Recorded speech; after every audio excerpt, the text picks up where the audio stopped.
जय श्री कृष्णा। आज हम गीताधाम गुरुकुल ऑनलाइन क्लासेज में कक्षा अष्टम विषय सामाजिक ज्ञान पुस्तक सामाजिक और राजनीतिक जीवन का तीसरा भाग अध्याय है 8 हास्याकरण से निपटारा। हमने पहले पढ़ा था हास्याकरण की समझ। क्या पढ़ा था? 7वें अध्याय में हमने पढ़ा था हास्याकरण की समझ। क्या पढ़ा था? हास्याकरण की समझ। अब हम पढ़ेंगे हास्याकरण का निपटारा। तो हास्याकरण के निपटारा क्या है? तो जिस तरह से अलग अलग समूहों में असमानता व भेदभाव के उनके अनुभवों के बारे में जो हमने पढ़ा, ये समूह भले ही हम कम ताकत हो लेकिन उन्हें अलग थलग कर दिए जाने का औरों के वर्चस्व का विरोध किया। यानी इन समूहों ने जिन जो हाशिए पर थे, क्या थे? हाशिए पर थे, उन्होंने विरोध किया। क्या क्या? अलग अलग तरीके से विरोध किया। क्या क्या? अलग अलग तरीके से विरोध किया। और ये अलग अलग तरीके का विरोध ही है जो सब इन्हों का वर्चस्व या आवाज उठाने का एक कारण बना। अपनी आवाज उठाई और संघर्ष करते रहे। उन्होंने अपने लंबे इतिहास में विविध रणनीतियों के सारे हालात को बदलने का प्रयास किया। धार्मिक सांत्वना, सशस्त्र संघर्ष, आत्म परिष्कार और शिक्षा और आर्थिक बेहतरी, अपनी अपनी स्थिति में सुधार के लिए उन्होंने तरह तरह के रास्ते और इन्होंने अपने में बदलाव किए। क्या किए? बदलाव किए। इसमें अपने में क्या किया? अपने में बदलाव किए। ये अपने में बदलाव क्या क्या किए इन्होंने? सबसे पहले तो इन्होंने अपने में बदलाव किया, वो थी धार्मिक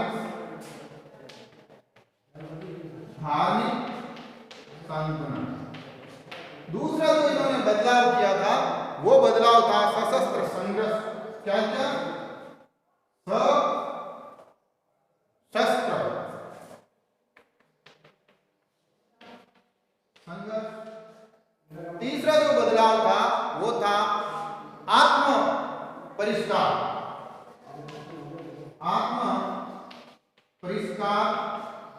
व शिक्षा भी इन्होंने अपनाई। आत्म परिष्कार और शिक्षा भी अपनाई। और ये आत्म परिष्कार और शिक्षा अपनाने के बाद है जो इन्होंने तीसरा जो बदलाव किया, वो बदलाव था आर्थिक सुधार। क्या क्या? आर्थिक बेहतरी। क्या क्या? आर्थिक बेहतरी। ये इन्होंने लोगों ने सुधार के रास्ते अपनाए।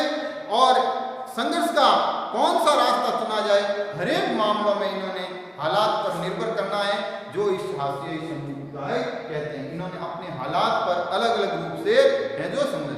इस अध्याय में हम ये समझने की कोशिश करेंगे कि विभिन्न समूह और व्यक्तियों ने असमानता से निपटने के लिए क्या क्या तरीके अपनाए। आज़ादी के बाद भी इस तरह के संघर्ष और दलीलें जारी हैं, हालांकि उनका स्वरूप बदल गया।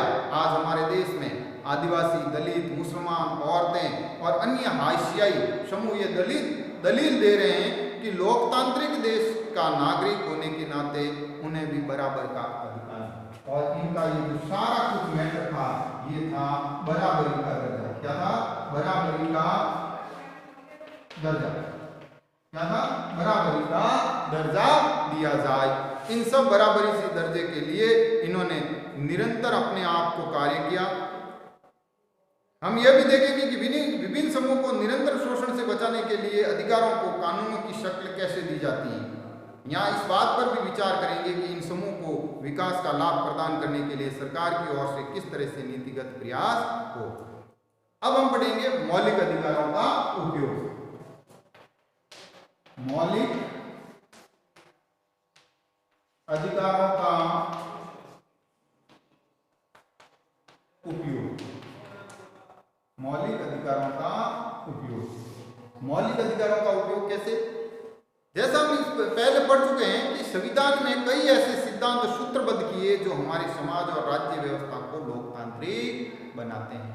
संविधान ने ऐसी कुछ व्यवस्थाएं की हैं जो हमारे राज्य को और मौलिक और लोकतांत्रिक बनाते हैं। इन सिद्धांतों को मौलिक अधिकारों के जरिए परिभाषित किया गया है। ये हमारे संविधान का एक महत्वपूर्ण हिस्सा है।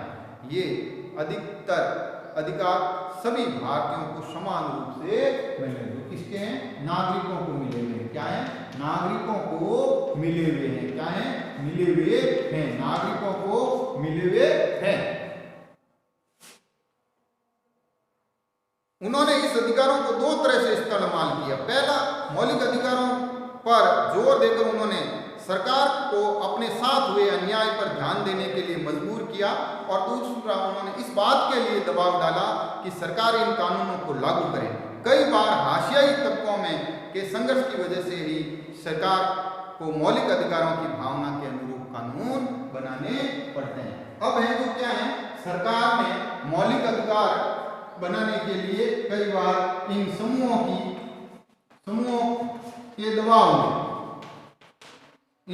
के दबाव में भी उन्होंने ऐसा किया। संविधान के अनुच्छेद 17 के अनुसार जो अस्पृश्यता और छुआछूत का उन्मूलन किया जा चुका है, इसका मतलब यह है कि अब कोई भी व्यक्ति दलितों को पढ़ने, मंदिर में जाने और सार्वजनिक सुविधाओं का इस्तेमाल करने से नहीं रोक सकता है। इसका मतलब यह भी है कि छुआछूत गलत है और लोकतांत्रिक सरकार इस तरह के आचरण को बर्दाश्त नहीं करेगी, लिहाजा अब अस्पृश्यता एक दंडनीय अपराध है। और संविधान के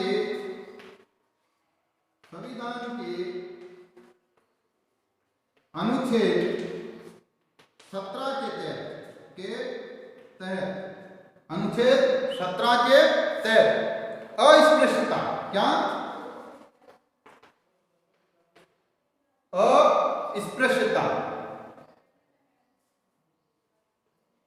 अस्पृश्यता व छुआछूत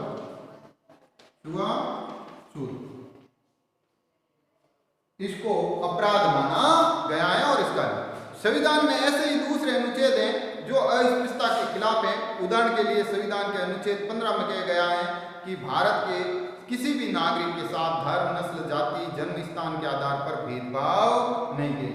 और अनुच्छेद 15 में क्या है? अनुच्छेद 15 में क्या दिया गया है?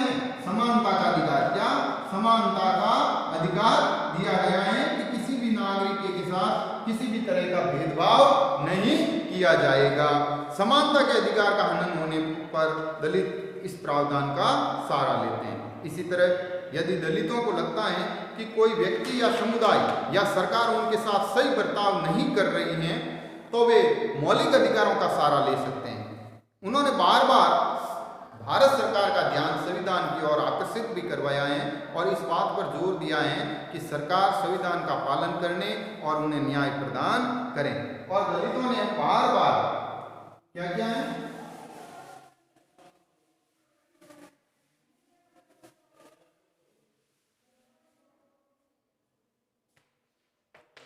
बार बार उन्होंने जोर दिया है। क्या दिया है?